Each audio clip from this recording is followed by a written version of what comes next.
म्हणून हृदय मोबाईल कधी वरच्या खिशात ठेवायचा नाही, फायनल. आणि ठेवायचा असला इकडून सेपरेट खिसा करा, मोबाईल पॉकेट या बाजूने ठेवायचा. पॅन्टच्या खिशात मोबाईल ठेवायचा नाही, ठेवला तर पुढच्या बाजूने ठेवायचा नाही. मोबाईल पाठीमागे ठेवायचा म्हणजे रेंजचा प्रॉब्लेम येत नाही. मग आता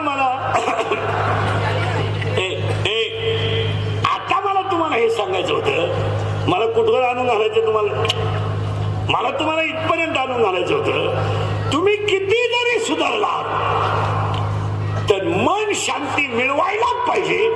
आणि त्यासाठी या स्वामींनी आयोजित केलेल्या कार्यक्रमात खैरे साहेबांच्या अभिष्टचिंतनाला पहिला संकल्प, एक वृद्धाश्रम ही कल्पना नको. आणि 2 वाक्य जरा बारीक ऐकायचं. सायन्स पाळता आलं नाही तर पाळू नका, पण सायन्सच्या विरोधात काम करू नका. सायन्स इज ए सायन्स, तिथे डोकं नाही लावायचं. आईन्स्टाईन होते, गॅलिलिओ होते, न्यूटन होते, अब्दुल कलाम होते, शास्त्रज्ञ जरूर होते, पण science is a science is a science is a science is a science is a science. आणि जे शिकले ते सायंटिस्ट. तुम्ही त्याला नवीन शोध नाही लावायचा. जी माणसं रंगाने सावळी आहेत त्यांनी पावडर लावण्याचा मूर्खपणा आयुष्यात कधीच करायचा कधी येत नाही. त्यांनी उलटी एक खोबऱ्याची वाटी रोज खात जायची, तब्येत वाढेल. शेंगदाणे खा. मेकअप करून चांगल्या चेहऱ्याची बरबादी का करतो? आणि तू किती जरी मी सांगा, तुम्ही पावडरीमध्ये जरी तू झोपला, सायन्स इज ए सायन्स. सावळा तो सावळा. तुम्ही पहा, लग्नात गेलेली सगळी माणसं कुणाकडे पाहतात? मंगलाष्टक चालू असताना नवरीकडे. कारण सगळ्यात मेकअप केलेला प्राणी कोणता लग्नात? मेकअप. काय करील इथल्या फटीत चमकी भरते दोन्ही भोवळींच्या मध्ये. आणि भोवळीला वर सेपरेट कलर देते आणि तळपायाला मेहंदी चोळते. गुरुवारी लग्न झालं, शुक्रवारी नवरी गेली, सोमवारी नवरी आली. ज्याचं लग्न गुरुवारी झालं तो स्टँडवरच होता. नवरी येते म्हणून पाहिला. नवरी एसटीतून उतरली, त्यानं पाहिली. तो 5 मिनिटं तिच्याकडे पाहत होता.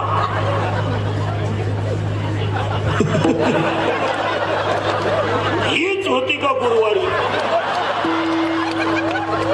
का आपल्याला धोका बसला का? अरे ही गुरुवारी अशी दिसत होती.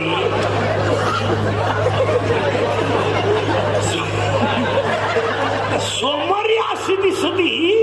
टेन्शन आलं त्याला, क्वार्टर पिऊनच घरी आला.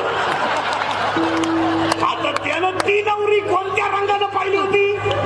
बस बाह्य रंगाने. म्हणून पाया पडून सांगतो आजच्या कीर्तनातलं दुसरं वाक्य, बाह्य रंग धोका देईल पण अंतररंग कल्याण करेल. लोक इस्त्री पाहतात, कर्ज पाहत नाहीत. लोक गाडी पाहतात, तिचे हप्ते पाहत नाहीत. लोक बंगल्याचा कलर पाहतात, गवंड्याची उधारी पाहत नाहीत. लोक बायकोचं रूप पाहतात, तिचे गुण पाहत नाही. ज्यांनी ज्यांनी रूप पाहून बायका केल्या त्यांच्या बायका निघून गेल्या. आणि मग ते दिंडीत आमच्या बोकांडी आले, गाई रुक्माबाई तुम्हा येऊ द्या गया. म्हणून गोरी बायको कधी करू नये. फुकाट मिळाली तरी करू नये. करून करायचं काय? उन्हात नेवा तर लाल पडती, आणि लाईट गेली तर फॅन खाली उडी हलती का? बायको सावली पाहिजे, भांडे घासायला चालते, कपडे धुवायला चालते. माझे कीर्तन ऐकून गेलेल्या माणसाला 2-4 दिवस सुधरत नाही. काही बधीर होतो तो, बधीर. एकटाच हसतो घरी गेलो. आपला मुद्दा चाललाय, तुम्ही बाहेरून सुधरू नका, आतून सुधरा. हा शब्द चालला. वर काय जग सुधारलं? आतली चड्डी नाही, काही 6,000चा मोबाईल आहे हातात, अंडरपॅन्ट नाही, चैन उघडी ना, आतूनही मोकळा, कायम रेंज मध्ये, कायम रेंज मध्ये, कधीच कौर क्षेत्राच्या बाहेर नाही, कायम रेंज. अरे बाबा तसं नाहीये. हे आंतररंग वेगळा आणि बाह्यरंग वेगळा. इथ्या मुद्द्यावर आलोय आपण. आता आंतररंगाची गरज आहे का बाह्यरंगाची? महिला मंडळ, तुम्हाला सुनबाई आणायची, दोघं नवरा बायकोची चर्चा. आता मुलगा मला आहे, मुलगा तुम्हाला आहे, मुलगी मला आहे, मुलगी तुम्हाला आहे, मी तुमच्या मुलासारखा आहे. आपण दोन नवरा बायको दोघं जण चर्चा करून घेतो की नाही? आपली एक इच्छा काय असते? सून चांगली असावी, म्हणजे तिनं फक्त एकच करावं, माझा मुलगा सुखी ठेवावा आणि आपल्या घरात योग्य वागणूक, आपल्या घरातली तत्व पाळावी. देणे घेणे हा आमचा विषय नाही. हा विचार होतो की नाही महिला मंडळ? पहिला आपण होतोय बा, थोडी सावळी असली तरी चालेल, गरीब असली तरी चालेल. आणि तुम्हाला खरं सांगतो, मला मुलगी देतानाही गरीबाच्या घरात द्यावी आणि करतानाही गरीबाचीच करावी.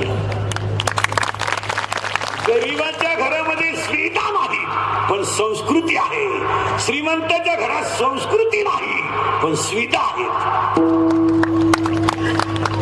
अति श्रीमंताच्या घरामध्ये जर पाहुणे आले ना, ते म्हातारा माणूस कोंडून घेतात. उघडू नका त्यांच्या, ते डोक्यातून गेले. नाही गेले, ते आमचे वडील आहे ना, माणसात आणू नका तुम्ही, ते काही बोलतील. कोण कोण वडील, त्यांना उघडू नका. ते फार जवळजवळ बोलत जा जवळजवळ, कारण येणारे सगळे पाहुणे बिन बापाचे असतात. अरे उलट पाहुण्यांमध्ये आपण म्हाताऱ्या माणसाला बाहेर आणलं पाहिजे की तो जर आनंदी असेल तर त्याच्या आशीर्वादावर तुमचं पुढं चांगलं होईल. पण आपण नेमकं काय करतो माहिती का? ज्याच्यात देव आहे उलट, 9,000चा बोकड कापला देवाला, 9,000चा बोकड, आणि देवाला काय वाहिल्या? नख्या, खुर खुर खुर. आणि ही लोक देवाला खुर का वाहतात? ते शिजत नाही.